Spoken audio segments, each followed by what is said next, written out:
Hey everyone, welcome back to today's video. Quite a bit of stuff here to test out with you guys, and spoiler alert, I've already tested out a few of these products. I think that's kind of a good idea because there's some products in here that I definitely think need like a little bit more than just like a first impression. And then there's other products where I definitely held off on because I was like, I know I'm going to be testing this out on camera, so I'm just going to wait. It's been hard, but here's the day. We're going to test it out together. I have some drugstore and I have high-end.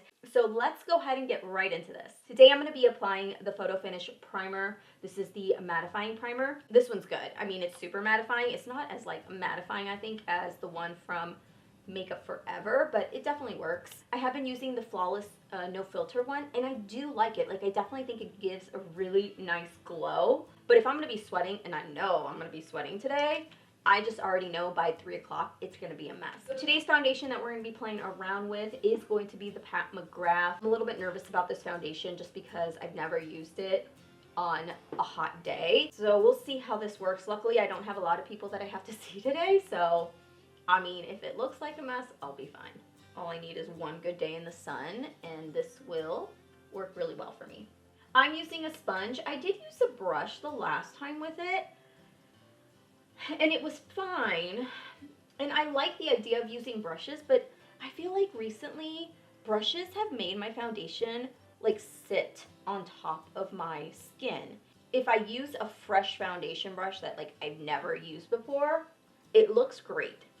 But if I use that same foundation brush the next day, it just makes my foundation look terrible. I'm just going to go in with the NARS concealer. This is the creamy concealer in Ginger, medium number 2. I'm really not sure why I applied any on the chin area. That's the first place that always... I have been obsessing lately over this iconic London palette. I believe we got this in a subscription box, but this is the multi-use sculpting palette. Simply for this shade right here. This shade has been top-notch in my book. I feel like it just is, for me, the perfect color. I love the faint color that it just gives to my skin. So I use this one also, which is the Hollywood contour one. I've just been diving into this one over the Charlotte Tilbury one. I normally do not cream contour in my cheek area. Just like the way it looks. The only thing I've noticed with this is I have to set this product really, really well, or it will move around a lot during the day. It just looks so gorgeous. To conceal, I'm just going in with a long time favorite. This is the Maybelline Age Eraser. I don't know, the one with the doe foot applicator. Also, my allergies have been really bad, so I have like a little bit of flaking going on at the bottom of my nose. Now we're going to go in with the NATASHA DENONA. This is the Cupid Cheek Duo. It does have a cream and a blush side. I don't know if this is for me, really, but I'm going to do it anyways. I finished off my brows off camera. We will go ahead and move on to setting the rest of the face. For powder, I'm just going to go in with a little bit of this Colourpop. This is the Pretty Fresh pressed face powder. I use this shade light number 8. I do need to set it just a little bit. To set the cream contour, I'm actually going to go in with the Jouer product. This has been a really great product. And I actually take the lightest shade now, and I just press it right in the areas that I cream contoured. I'm going to go in with this really bright coral shade and set that blush. It does look very intense in the pan, but as you can see, it's not that intense. I feel like it actually does do a really good job at just coming off more flushed than anything. Before I go in with the highlighter, I'm just going to set everything, and I'm going to be using the Stage Proof Matte Setting Powder, Setting Spray.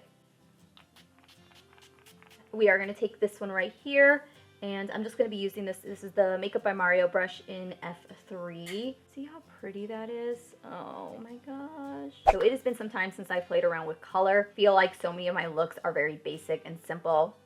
It's just me. So we are going to play around with this little pretty bad boy. I'm going to try to use up as many of the greens that I can in this palette. I'm looking at like majority of like this one and this one. And I think I kind of want to just take these two and kind of blow it out a little bit. So really focusing more on like the sparkle and less about the matte. My poor puppy. She just got spayed and she's got the cone, and she had the donut, but we had to take the donut and put a cone back on her because she also had to get her dew claws removed on the very back because she had like a few extra dew claws. And ever since I put the cone on her, she's been miserable. Like, she just stands there and doesn't move. So I've been taking it off of her to give her a break, and then I put it back on, and every time I put it on her, she just looks so sad.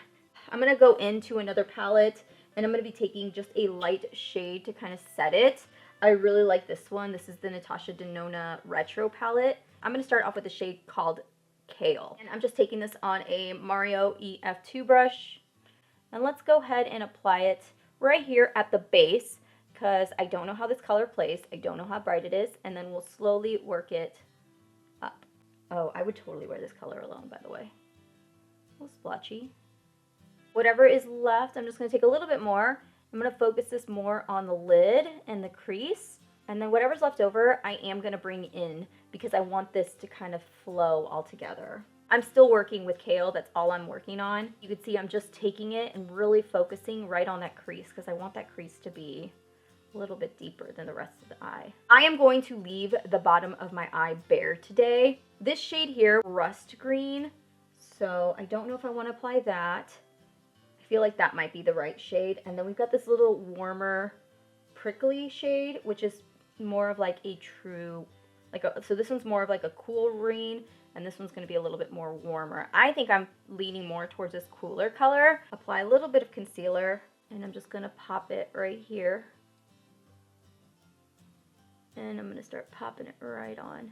And I'm going in with the shade Twist.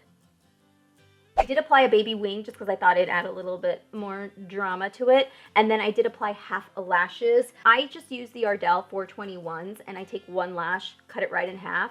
For the bottom lash mascara, I have been using the Item. This is the Lash Snack. And you guys, it just does such a good job at coating all the lashes on the bottom lash. And if you have really short lashes like I do, you can see the wand is super small. I have 2 lip products we're going to be using today. We're going to be testing out the NATASHA DENONA. This is number 12.5 in Cala. And then I'm going to top it with the Maracuja Juicy Lip Plump. It does have a little bit of color to it. I believe this is a satin finish. This one, I believe, kind of plumps the lip, whereas the other ones just provide hydration and look really cute. Look how pretty that shade is. And you just need a little bit, truly, because, oh, look at that. You just need just a little bit, because this stuff is very creamy, very soft, and it can get messy if you push down really hard. So that there's the finished look. I was a little bit nervous about the green because when it first started blending it, I felt like it was a little bit splotchy. I love this green. I think the green paired really nicely, and thankfully I wore like a neutral top, so I didn't have to change my shirt. Actually, I'm going to go in with the shade Chill right here from the palette, and I'm going to use that to highlight here on the inner corners, because I did not do that. And then let's add just a little bit to the top of the brow, here and here. This palette, so good. The greens were what was eyeing to me. You could definitely apply the brown shadow on the bottom liner, but I have never personally been a fan of green and brown together as an eyeshadow. Like, I just don't like the way it looks on me. Thank you all so much for watching today's video. I hope you guys enjoyed it, and I will link everything down below. Make sure to check out these videos if you haven't yet, and if you also haven't subscribed yet, I hope you will take the time to hit that subscribe button and be a part of this family, and I will see you guys all in my next video. Bye.